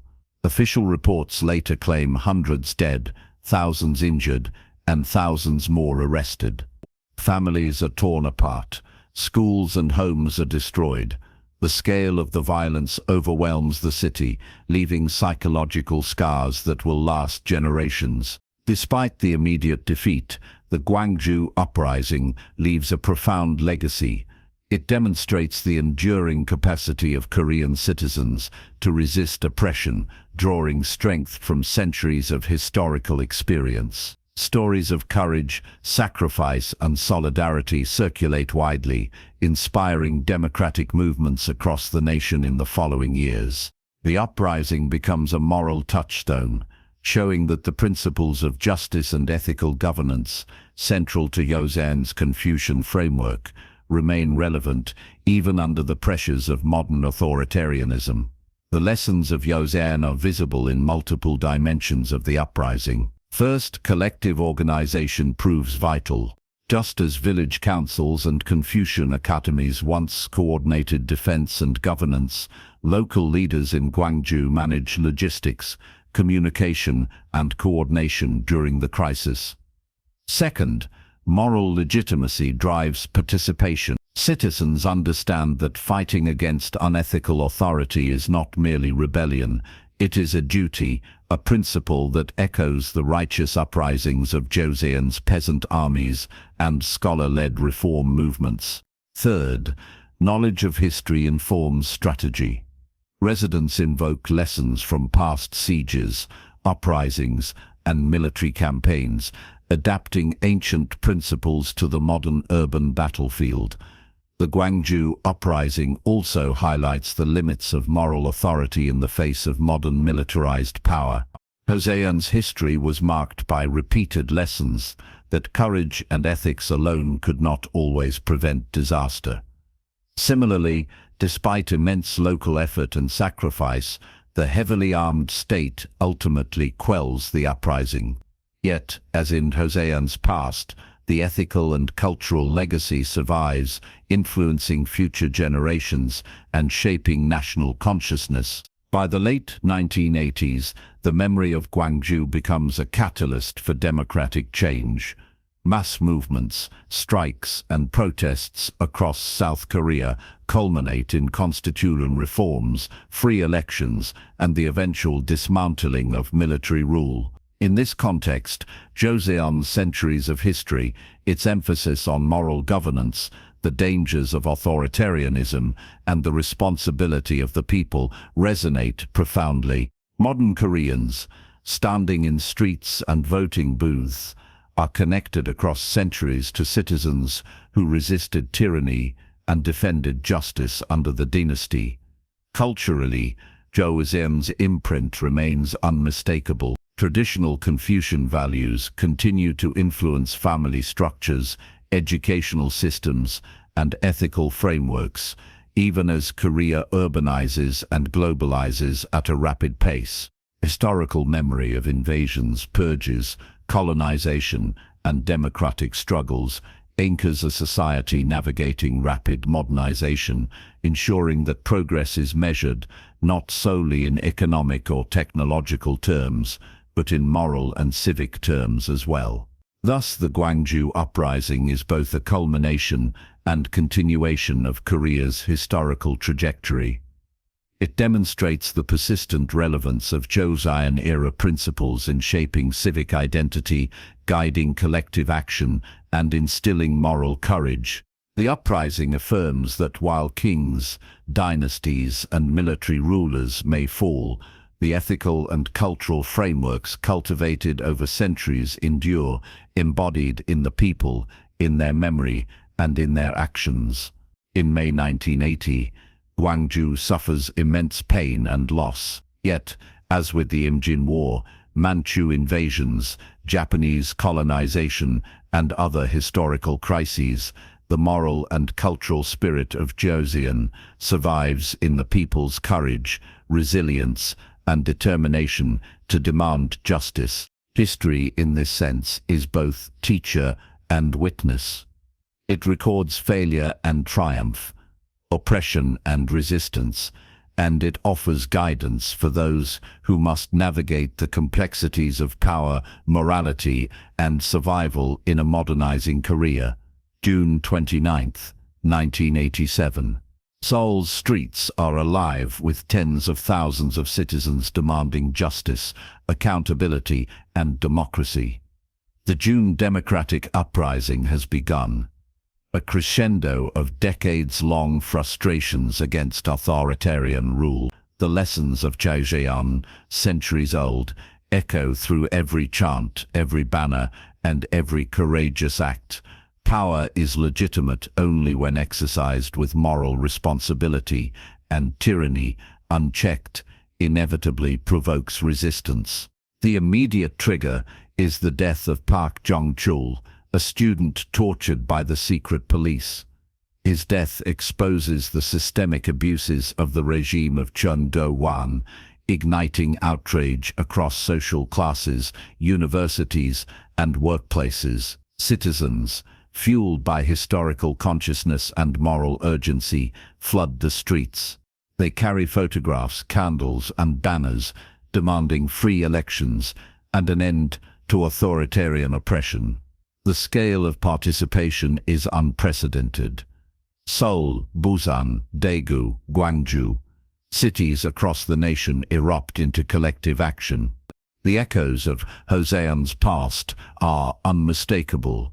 For centuries, Koreans were taught that governance required ethical stewardship. The dynasty's history is littered with examples of rulers who ignored moral duty, factional purges that weakened the state, failure to defend against foreign invasions, and rigidity that invited colonization. The people of 1987 internalized these lessons, recognizing that progress, no matter how rapid, is hollow if divorced from justice and accountability.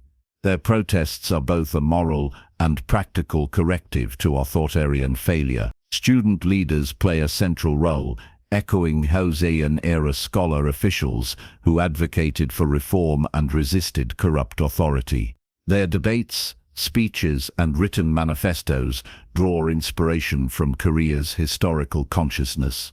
Grassroots organizations coordinate logistics, medical aid, communications, food distribution, and legal support. Communities activate networks reminiscent of Joseon village councils, demonstrating that civic organization and moral authority can rival even modern militarized power. The government responds predictably: curfews, tear gas, and arrests. Yet the sheer scale of the uprising, combined with international scrutiny, makes suppression increasingly untenable. Citizens continue to flood streets day after day, undeterred by violence or intimidation. The moral legitimacy of the movement, grounded in historical understanding of ethical governance, sustains momentum in a way that raw power alone cannot suppress. By mid-June, the pressure reaches its peak. The regime announces concessions, direct presidential elections will be held, censorship laws are relaxed, and political prisoners are released. Citizens celebrate, but cautiously, understanding that the struggle for accountability is ongoing. The movement's success is not simply political, it is cultural and historical, affirming centuries of collective memory, resilience, and ethical engagement. Joseon's influence is visible in the uprising's values: loyalty to moral principle over personal safety, collective responsibility over individual gain, and the belief that governance is legitimate only when it serves the people. The movement demonstrates that centuries-old cultural frameworks can guide modern political action, ensuring that rapid industrialization and modernization do not eclipse ethical governance. The June democratic uprising also underscores the delicate balance between tradition and progress. Korea in 1987 is technologically advanced compared to the late Joseon era, with television, telephones, and automobiles facilitating rapid communication and mobilization. Yet, the moral and organizational frameworks guiding citizen action are deeply rooted in historical experience.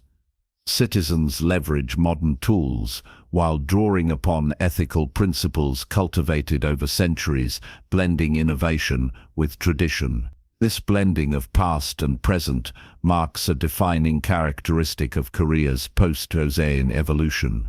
While the dynasty ended in 1910, its values, social structures, and historical consciousness persist. Families continue to emphasize education and moral responsibility.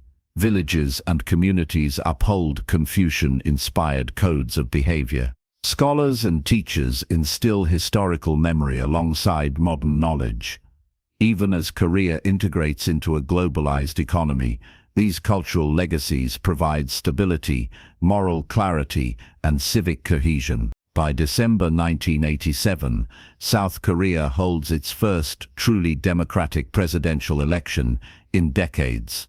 Citizens, many of whom participated in the protests, cast ballots with an awareness shaped by history. The victory is not merely political, it is the culmination of centuries of struggle for moral governance, social responsibility, and national resilience. Joseon's lessons, both its failures and its triumphs, inform this moment, demonstrating that ethical leadership and civic engagement are inseparable pillars of a sustainable state. Beyond politics, Joseon's imprint remains in culture, education, and society. Literature, historical narratives, and art continue to celebrate moral courage, scholarly achievement, and national resilience. Confucian ideals shape family and social norms, while Hangul literacy enables widespread engagement with history and civic discourse. Even as South Korea modernizes rapidly, The dynasty's intellectual and ethical heritage underpins the nation's cultural identity. The June Democratic Uprising is therefore more than a political movement. It is a continuation of Korea's centuries-long dialogue between rulers and the people. It exemplifies how the ethical and moral frameworks of Joseon continue to shape decision-making, civic action, and national consciousness. Citizens rise not merely to change a government, but to affirm principles cultivated over centuries: justice, accountability, and the moral duty of authority to serve the people.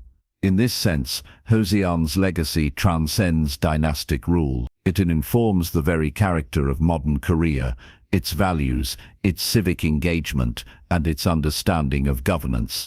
Kings may have fallen, foreign powers may have occupied the land, and wars may have devastated the peninsula, yet the ethical, cultural, and intellectual inheritance of Joseon remains alive, guiding citizens in moments of crisis, resistance, and transformation. February 25, 1988. The streets of Seoul hum with anticipation, a city on the cusp of transformation. Citizens, energized by the previous year's June Democratic Uprising, prepare to witness the first democratic presidential inauguration in decades. The air is electric, a mixture of hope, tension, and reflection. Korea has come far from the days when the Joseon Dynasty ruled through rigid hierarchy, moral decrees, and centralized authority. Yet, the echoes of that 5-century-long legacy resonate in every decision, every institution, and every citizen's understanding of governance. The inauguration of Roh Tae-woo marks the culmination of a journey that intertwines centuries of history with the modern quest for sovereignty, justice, and civic responsibility. While the political structures of Joseon kings, scholar officials, and dynastic bureaucracy no longer exist, their influence persists in subtle but profound ways. Confucian values, central to Joseon governance, continue to shape societal expectations. Leaders are expected to act ethically, communities value education and moral instruction, and citizens hold a keen awareness of the responsibilities and limits of authority. To understand this continuity, one must trace the journey from Joseon's founding in 1392 by Yi Seung-gae to its fall in 1910 and beyond. The dynasty was built upon principles of moral governance, scholar-led administration, and societal order. Its successes and failures, managing invasions, purges, and internal factionalism, created lessons etched into the Korean consciousness. Even during Japanese colonization, Koreans preserved these cultural and ethical frameworks, sustaining identity under oppressive conditions. Liberation in 1945, the devastation of the Korean War, 1950–1953, and the subsequent military regimes of Park Chung-hee and Chun Doo-hwan tested the resilience of these historical legacies. Citizens learned, often through suffering, that moral and ethical leadership is not optional but essential for survival. Grassroots resistance movements, like the Gwangju Uprising of 1980 and the June Democratic Uprising of 1987, exemplify the enduring influence of Joseon-era values: collective responsibility, ethical accountability, and the courage to challenge authority when justice is at stake. By 1988, Korea stands at a historic juncture. Democracy, though fragile and imperfect, represents the culmination of centuries of struggle. Citizens now exercise political power directly, voting for leaders accountable to the people rather than relying solely on hierarchical authority. Yet the principles that guided Joseon moral duty, education, ethical governance remain relevant, informing both the expectations of leaders and the actions of citizens. Modern Korea's political culture is inseparable from this historical consciousness. Culturally, Joseon's imprint is omnipresent. Hangul, King Sejong's revolutionary script, enables widespread literacy allowing citizens to engage with history, law, and civic discourse. Traditional festivals, Confucian rituals, and moral philosophies shape community life, even as urbanization and industrialization redefine physical and social landscapes.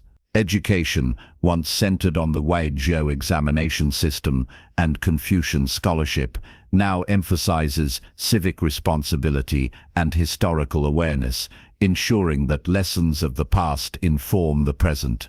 Economically and socially, Korea has transformed dramatically. Cities hum with industry, technology, and global trade.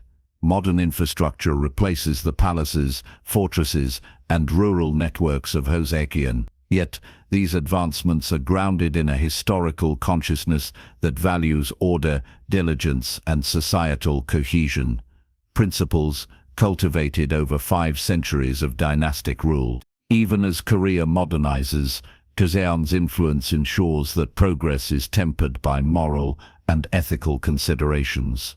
The nation also faces unresolved challenges. The division between North and South remains, a geopolitical legacy indirectly linked to historical vulnerabilities, first highlighted during Joseon's isolationist policies.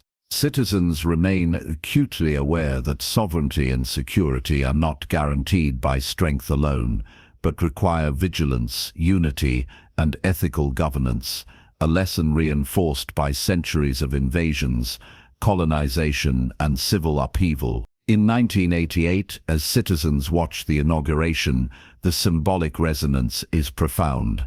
Democracy represents not only a political shift, but the fulfillment of centuries of ethical, cultural, and social evolution. The people of Korea, from urban centers to rural villages, carry forward the values, moral consciousness, and resilience cultivated during the Joseon Dynasty. The dynasty may have ended in 1910, but its legacy endures, guiding citizens in governance, education, social responsibility, and national identity. The story of Korea is now both historical and forward-looking. Joseon's lessons of ethical leadership, civic responsibility, and cultural continuity provide a compass for navigating modern challenges. From invasions and purges to colonization, war, and democratization, the Korean people have consistently drawn upon the moral and cultural foundations laid during the dynasty to survive, resist oppression, and build a sovereign nation. As the sun sets over Seoul, casting long shadows over streets, mountains, and palaces, one can see the enduring mark of 5 centuries of Joseon. Its kings, scholars, and citizens may belong to history, but their influence shapes the present. Korea's modern identity, its resilience, and its ongoing pursuit of justice, education, and civic responsibility are rooted in that legacy. Joseon is gone. Its throne is empty. Its bureaucrats, scholars, and kings are history. Yet the dynasty's moral, cultural, and intellectual heritage remains alive in citizens' actions, in institutions, in values, and in the enduring quest for a Korea that is ethical, resilient, and sovereign. The story of the Joseon dynasty is complete, but its influence continues. The people of Korea, standing on the threshold of a modern democratic nation, carry forward the lessons, ethics, and spirit of a dynasty that shaped their culture, identity, and moral compass for over 500 years. This concludes the epic journey of the Joseon dynasty, Korea's secrets, scholars, and kings, from its founding in 1392 to its enduring legacy in the modern democratic era of Korea. The story of the Joseon dynasty is more than history. It is the foundation of Korea's culture, identity, and resilience. Witness the rise and fall of kings, the brilliance of scholars, and the battles that shaped a nation. Watch all 16 parts of this epic documentary to uncover the secrets, intrigue, and legacy of Joseon. Subscribe now for more cinematic, full-length world history documentaries. Share your thoughts in the comments. Which king, battle, or scholar captivated you the most? Make sure to turn on notifications so you never miss an epic story from history.